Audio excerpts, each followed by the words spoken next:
안녕하세요. 혹 주변에서 안전 위험 요인을 발견한 경우가 있나요? 국민 누구나 언제 어디서나 손쉽게 신고할 수 있는 스마트폰 이용한 안전신문고 앱 사용법을 소개합니다. 먼저 스마트폰에 안전신문고 앱을 설치하여 볼까요? 스마트폰 홈화면에서 플레이스토어 아이콘을 찾아 터치합니다. 이명란에 안전신문고를 입력하면 안전신문고 앱이 나타나죠. 설치라는 초록색 버튼을 터치하면 앱 내려받기가 시작된답니다. 만약에 열기 버튼이 있다면 이미 설치되었기 때문에 열기 버튼을 터치하여 실행하면 된답니다. 앱 내려받기 하는 동안 왼쪽에 원이 다 그려지면 설치가 완료되고 열기 버튼이 나타납니다. 열기 버튼을 터치하여 안전신문고 앱을 실행하여 봅시다.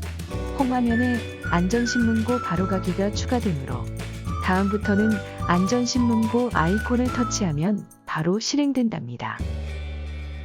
생활 속 안전 위험 요인 안전신문고로 신고해주세요 라는 화면이 나오고 아랫부분에 있는 파란색 바가 100%가 될 때까지 잠시 기다려주세요.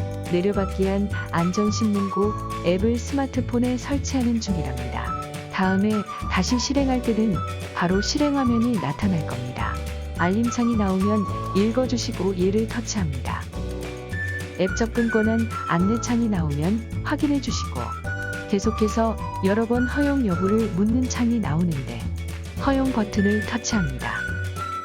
허용 여부를 묻는 것이 끝나면 안전신문고 실행 화면이 나왔습니다. 가입을 하지 않더라도 신고 활동을 할 수 있으나 가입 회원에 비해 신고 절차가 복잡하며 회원이 신고를 하면 각종 인센티브를 준답니다.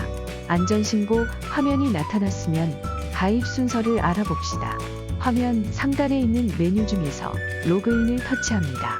푸시 수신에 동의하십니까? 라는 메시지가 보이면 얘를 터치합니다. 로그인 화면 아랫부분에 허용 버튼을 터치합니다. 회원가입 화면인데요.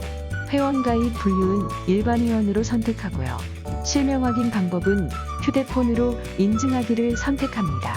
간편 본인 인증 화면이 나오는데 확인을 터치합니다. 자기가 사용하는 폰의 통신사를 선택합니다. 다음은 개인정보를 입력하는 부분인데요. 이름을 입력하고 내국인을 체크합니다. 생년월일은 공백 없이 8자리를 입력하고 성별 체크합니다. 휴대폰 번호는 부호는 생략하고 숫자만 입력합니다. 개인정보 이용 동의 등은 전문 보기를 터치하여 내용을 확인한 다음 반드시 체크하여 동의를 해야만 이용 가능합니다. 동의까지 모두 끝났으면 확인을 터치합니다. 입력한 내용이 표시되는데 이상이 없다면 얘를 터치합니다. 만약 오류가 있으면 아니오를 터치하여 내용을 수정합니다. 얘를 선택하고 잠시 기다리니 인증번호가 표시됩니다. 이 인증번호를 확인한 다음 창을 닫기 하고 인증번호 입력란에 정확히 입력해야 합니다. 인증 절차가 끝났으니 3단계로 약관 동의 및 정보 입력을 할 차례입니다. 먼저 이용 약관과 개인정보 수집을 체크하여 동의합니다. 아이디를 입력하고 중복 확인을 터치하여 사용 가능한 아이디입니다라는 메시지를 확인합니다.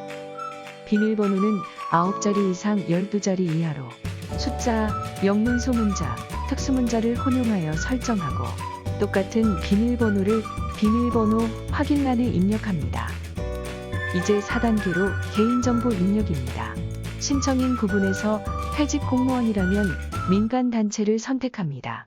민간단체 활동지역란의 선택을 터치하면 여러 단체명이 나오는데 봉사단 미가입자도 공무원 연금공단 상록자원봉사단을 체크 바랍니다.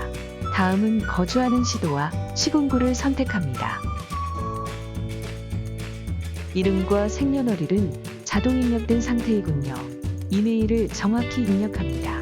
주소 입력을 위해 주소 찾기 버튼을 터치한 다음 도로명과 건물 번호를 입력하고 돋보기를 터치합니다. 주소를 확인하고 나머지 상세 주소를 입력하고 다음을 터치합니다. 마지막 단계로 휴대전화 인증번호 받기 할 차례입니다. 인증번호가 발송되었습니다는 안내문이 나오고 잠시 기다리면 인증번호 문자가 표시됩니다. 그 인증번호를 인증번호란에 입력하고 확인을 터치합니다. 인증 완료 화면이 나오면 확인을 합니다. 선택사항 부분은 그대로 두거나 필요할 경우에는 입력합니다. 이제 모든 입력 절차가 끝났으므로 확인을 터치합니다. 잠시 기다리면 회원 가입이 완료되었습니다라는 메시지가 나오면 회원 가입이 완료되었으니 로그인하시고 실제 안전신문고 신고 활동을 하시면 되겠습니다. 안전신문고 앱을 이용하여 실제 신고하는 요령을 알아봅시다. 먼저 로그인을 해야겠습니다. 상단에 있는 메뉴에서 로그인 아이콘을 터치합니다. 아이디를 입력하고요. 비밀번호를 입력합니다. 자동 로그인을 체크해 두시면 다음부터는 앱만 열어도 로그인이 유지되니 좀 편리하겠지요. 입력이 끝났으면 로그인 파란색 버튼을 터치합니다. 로그인 하였습니다라는 메시지가 나오면서 바로 메인 화면으로 전환이 됩니다. 이제 실제 신고를 해보겠습니다. 천주산 둘레길이 창원시 통합 후 연장되었는데 이정표는 좀 전 그대로 있더군요. 이정표 정비를 해달라고 신고할 것입니다. 상단에 있는 스피커 모양의 신고하기 버튼을 터치합니다. 신고 화면으로 전환되며 퀵 메뉴 창이 나타나는데요. 적당한 항목이 없어 일단 닫기를 해야겠습니다. 먼저 유형을 선택합니다. 맨 아래 기타 안전환경 위험 요인을 선택하고 확인을 터치합니다. 촬영 앨범을 터치하여 사진이나 동영상을 탑재합니다. 사진이나 동영상을 즉시 촬영할 수도 있지만 사전에 찍어둔 사진이 있어 사진 선택을 하였습니다. 갤러리에 있는 사진 중에서 탑재할 사진 이메일을 선택하였습니다. 선택을 다 했으면 확인을 터치합니다. 방금 선택한 사진이 썸네일 형태로 표시되는군요. 발생 지역 즉 사진 촬영 장소의 주소는 자동으로 표기되어 있지요. 그건 스마트폰에서 위치 설정을 한 덕분이랍니다. 스마트폰에서 위치 설정하는 방법을 알아볼까요? 스마트폰 앱스 화면에서 톱니바퀴 모양의 설정 아이콘을 터치합니다. 아래로 조금 내려가서 위치라는 항목을 터치합니다. 사용한 함으로 설정되어 있으면 활성화하면 사용 중으로 바뀐답니다. 여행 사진에도 촬영 위치를 저장되니 정리하기 편리하겠지요. 다시 안전신문고 발생지역 이야기로 돌아갑니다. 위치 찾기 버튼을 터치하여 지도가 나오면 지도에서 촬영했던 곳을 손가락으로 터치하여 발생지역 주소를 나타낼 수도 있답니다. 다음은 신고하는 내용을 입력합니다.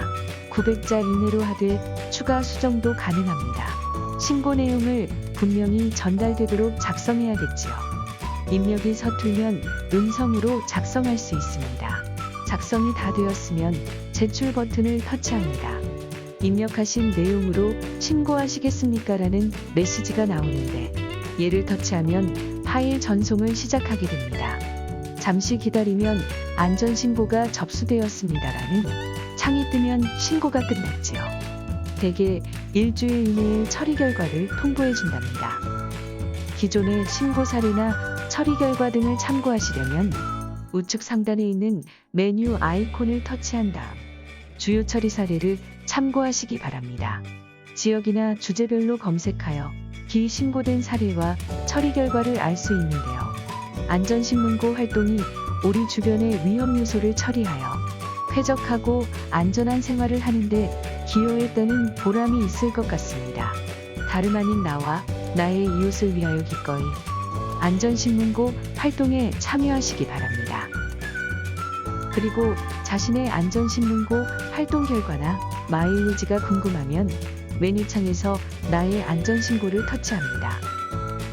저런 나의 신고 처리 현황은 0입니다. 실은 몇 차례 신고 활동을 했는데 회원 탈퇴 후 재가입을 했더니 종전 실적과 마일리지가 모두 사라졌답니다. 만약 종전의 생활 불편 신고, 앱으로 신고한 처리 결과가 궁금하다면 구생활 불편 신고를 터치하면 알 수 있답니다. 그리고 공무원 연금공단 부산지부에서 안전신고 활성화를 위하여 이벤트를 실시하오니 많은 참여 부탁드립니다. 참여 대상은 부울경 지역 은퇴생활자 중에서 안전신문고 앱으로 회원가입한 후 민간단체 공무원 연금공단 상록자원 봉사단에 가입하신 분입니다. 안전신문고 앱을 이용해 주변의 위험 요소를 신고하시면 되는데 안전, 학교, 생활, 시설, 코로나 등 모든 안전 위험 사항이면 가능합니다. 단 자동차, 주정차 위반 신고는 제외라고 하니 유의 바랍니다. 포상 기준은 분기별 신고 건수가 10건 이상인 분 중에서 누적 신고 건수별로 온누리 상품권을 지급합니다. 신고 처리 결과가 수용, 일부 수용, 검토 중인 것만 인정하며 포상 시기는 분기 2월 말입니다. 자세한 사항은 공무원 연금공단 부산지부로 문의 바랍니다. 이제 안전신문고 앱을 종료하겠습니다. 끝까지 시청해 주시어 대단히 감사합니다. 제작의 권쌤이었습니다.